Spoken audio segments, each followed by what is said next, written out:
just waiting for another day to invite all of y'alls to the Solomon Project, where it's not how much you make, it's how much you keep. That counts. I'm your host, Richard Burns.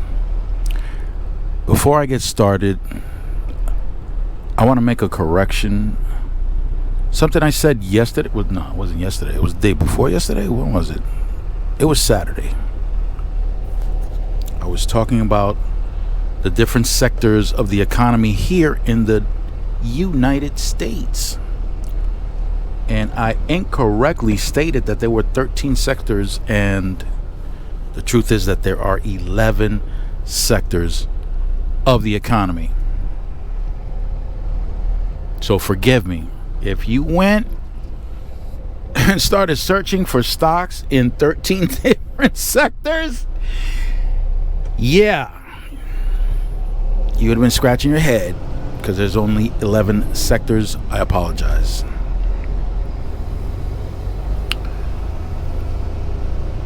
Let me let you into the trucking world for just a little bit.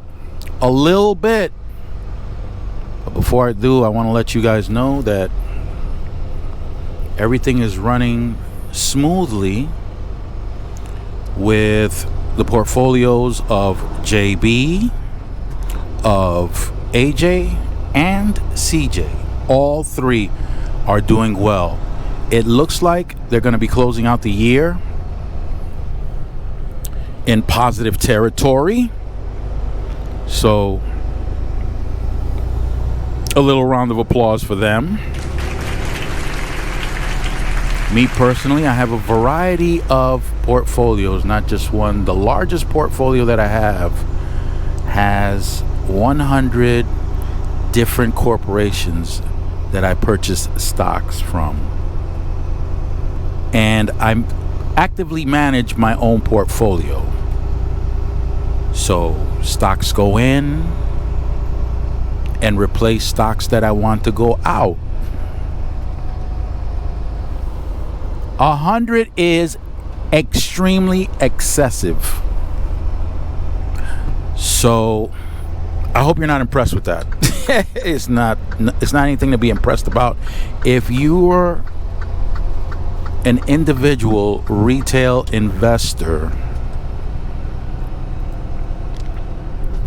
and you're investing long term, this is not financial advice, but you should keep it between 5 and 15 different corporations for your portfolio. 100 is excessive. But you got to keep in mind that I'm a former broker, so I'm okay with it.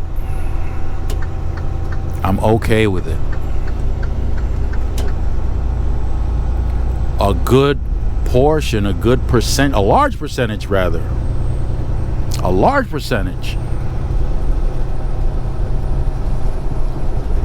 yield dividends, from a low percentage to a relatively high percentage. What's relatively high, you might ask? Well, between 6 and 8% is relatively high. Anything above 8, you're in riskier territory. And the higher you go, the riskier it is. I'm not going to get into details as to exactly what makes it so risky. At least not in this video or podcast.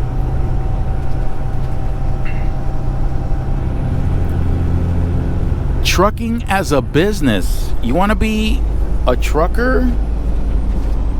You want to have your own trucking business? Well, that's awesome.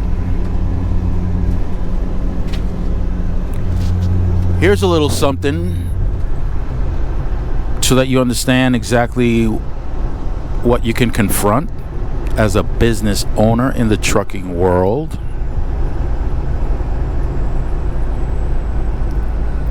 You look for a load. you find your loads on a load board, provided, of course, that you don't have a contract with a shipper or a broker to transport goods from point A to point B on a contractual basis.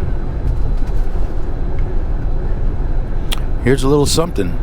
This load that I'm transporting right now was found on something called the spot market. SPOT.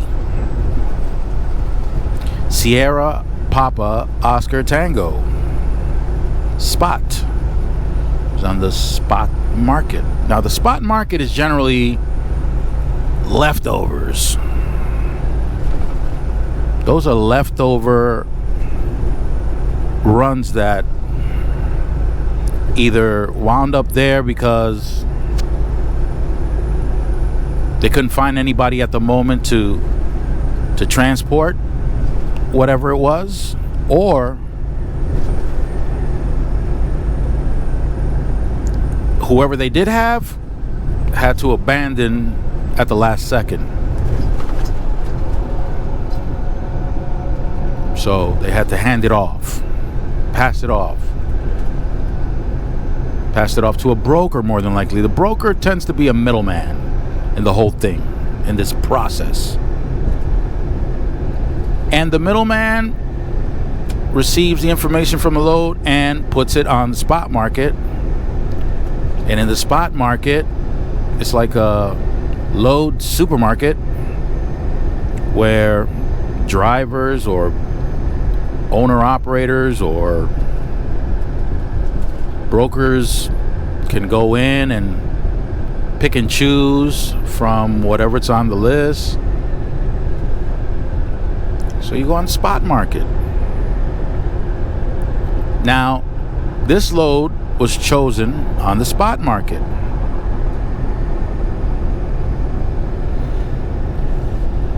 The amount of time given to deliver this load, and the whole thing was from the location where I was assigned the load to the pickup to the final destination, was approximately 1,150 miles. 1,150 miles. And the delivery date was today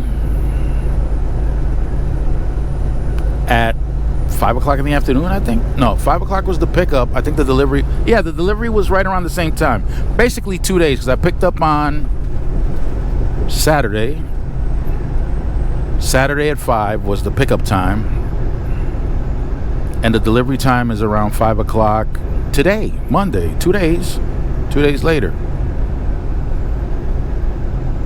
I'm a company driver, so the company has already established its reputation.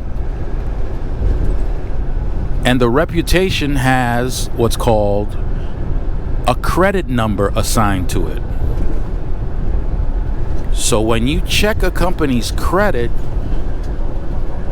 a carrier's credit, a broker's credit, it's not their FICO score. It's how they've fulfilled. This is a number assigned to their ability to having fulfilled obligations, past obligations, and how well they performed. They take into consideration your equipment, how new it is, whether or not it's maintained, how well it's maintained. That information is available to brokers and to shippers. Because I'm a company driver, it's a little different than having my own authority. Do you guys remember what having an authority means? Well, you own the trucking company. Let's just put it that way. So the owner of the trucking company will suffer the consequences, if there aren't any consequences, for not delivering on time. I'm terribly late. I'm a day late. I'm a day late because of a breakdown. And that happens. Brokers and receivers and shippers, they understand that breakdowns occur. And when it does happen, they will judge you on your ability to communicate what's going on. Because whoever's receiving this load, they have to make accommodations for the load. Well, this one in particular, because it's a food product and it's going to a food warehouse. Food warehouses tend to have their own transportation unit, because they go ahead and distribute whatever they receive. For example, whatever I'm leaving behind, they have to break that up into different routes and distribute whatever I brought to different locations, their customers, their stores. So those warehouses that deal with food, for the most part, have to receive the product, break down the product, and redistribute. So as an owner,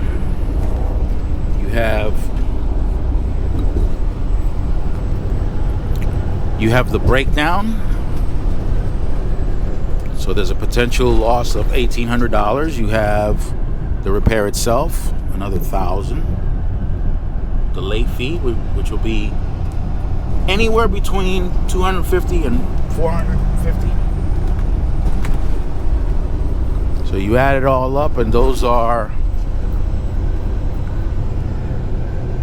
expenses. And I've spoken to some drivers with little experience, and because they have little experience, it's understandable that they don't include those expenses in their calculations when they decide that they wanted to become an owner-operator or have their own authority.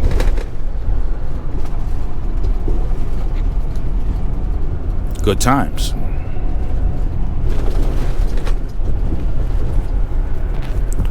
So that's the lifestyle of the rich and shameless in the trucking industry.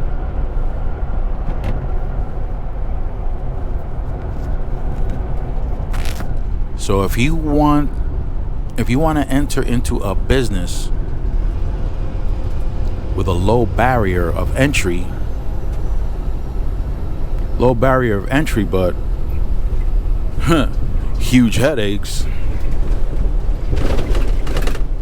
you might want to consider becoming an owner of a trucking company. If you want to go that route, my recommendation is that you work for a company for 5 years before you get on board, and ask a lot of questions associated with the operation of the business,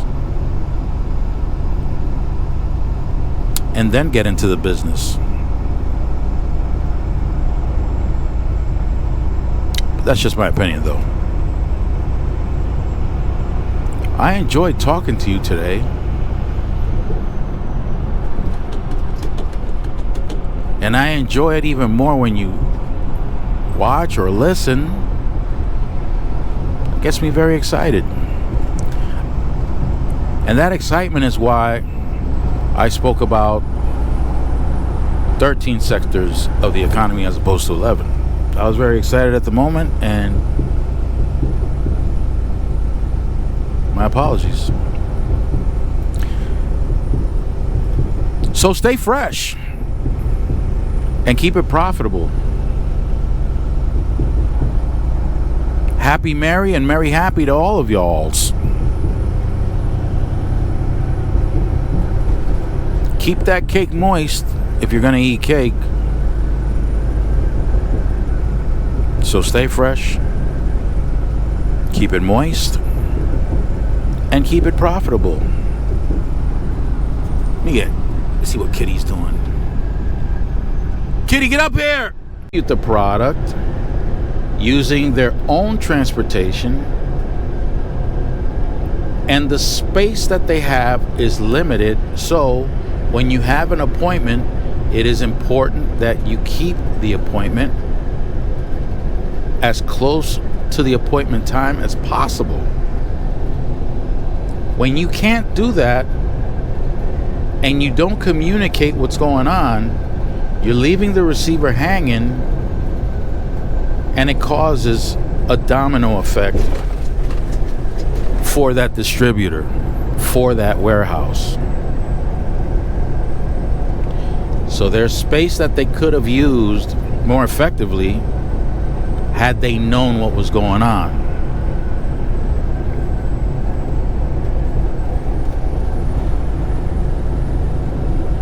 I suffered a breakdown.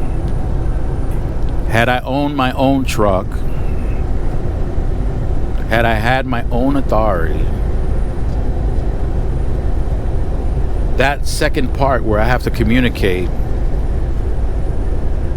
would be extremely important. Not doing so would affect my business. And if I'm a single truck owner, or even up to, 10 trucks maybe, you might be too small to absorb a negative impact from such a thing. What does that mean? That means that your credit score will go down.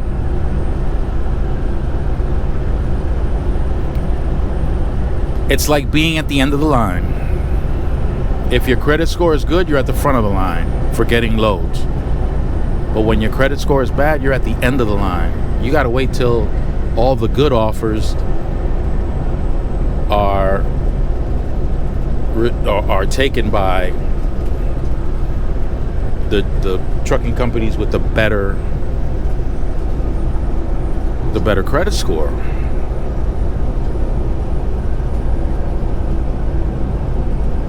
I pick up at 5 p.m. or I show up to my pickup on time, 5 p.m. It's a 2-day run. Everything is going smoothly. I'm on time for the pickup. I leave, look at my GPS. It's got the estimated arrival time on my GPS. Everything is looking good. Everything is looking like I'm going to arrive ahead of schedule. And then I stop at the weigh station because of the weight of the product. Company policy has it so that if the load weighs 27,000 or above, you have to scale and find out how much it actually is, how much your truck is with the load, and whether or not the weight is properly distributed.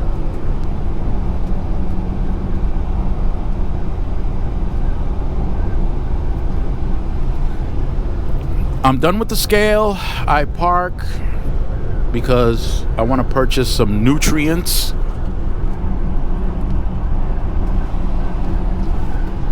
I come back to the truck and I see a puddle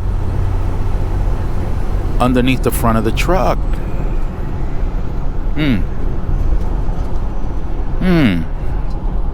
I turn the truck on, and seconds later, emergency shutoff in 60 seconds. What? Okay, let's find out what's going on. I go back to the front of the truck, take a good look at the puddle. It turns out that that's my puddle. I did that. You see, because sometimes you'll park in a truck stop And there'll be a puddle of water, a puddle of oil, a puddle of radiator fluid.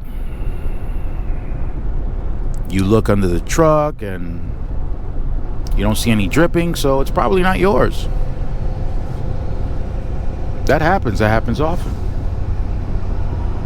However, this time, after I parked, there was a puddle, no dripping, but when I turned on the truck, emergency shutoff. My radiator fluid was so low that it triggered the sensor inside the radiator overflow.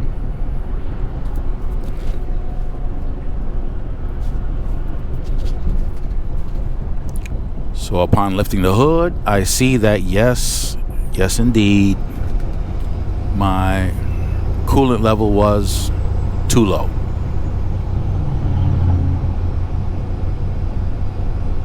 Got me some more fluid, topped it off,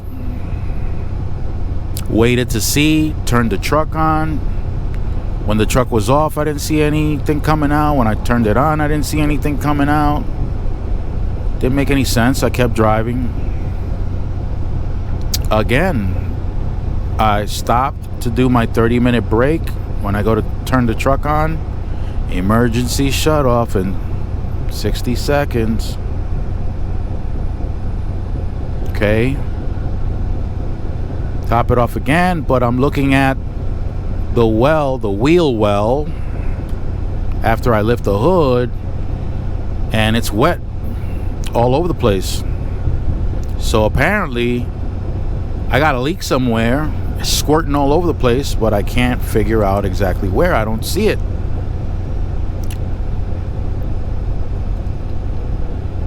Well, standard operational procedures as a company driver, but owning my own truck, I gotta locate a mechanic at 9 o'clock at night on a Saturday night. There aren't too many places open. And don't forget, I got a delivery to make. Well, I make it as far as a truck stop, Travel Americas, TA, also known as TA. Their shop is open. Their shop is open 24 hours. Perfect. I pull in. They check it out. They find the problem. Cool. I'll be up and out of here in no time. I don't have as much of a cushion as before. I'll still be relatively early, but I don't have that cushion in time that I did before, because I had to stop and get this repair work done. Sorry, we don't have the part. Oh? Now, as a company driver, no big deal. Like I said, the company has an established reputation. So,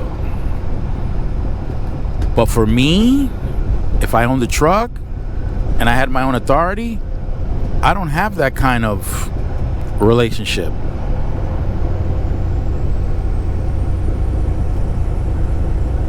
Now, they're telling me,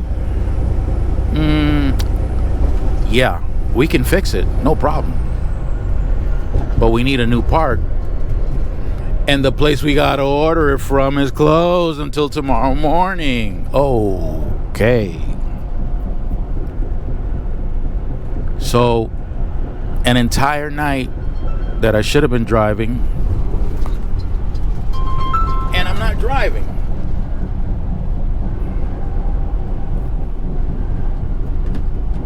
And I'm not driving. Now I'm behind schedule. Now I gotta wait until the following morning to get the truck repaired.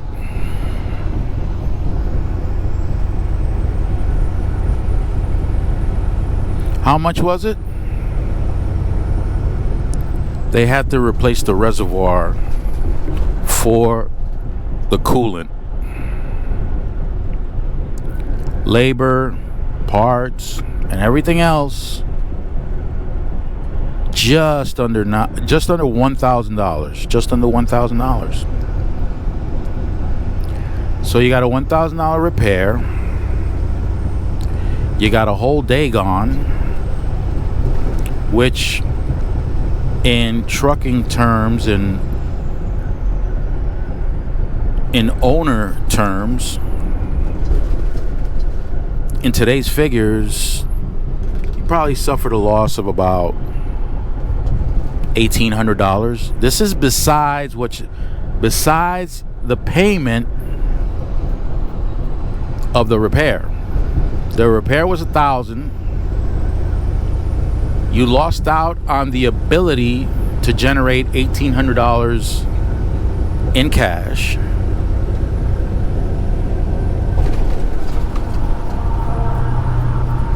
Your reputation is at stake. When you arrive to the location, what is customary from these food warehouses is that they charge you a late fee. Late fees tend to be somewhere around $250 on the low end. Sometimes they'll charge you $400 or $450.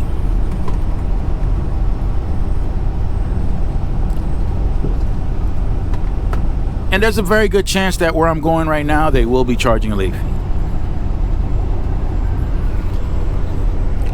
Arabam Dacia, seviyorum çift kalem aça. Göremedi kimseden fayda. İşler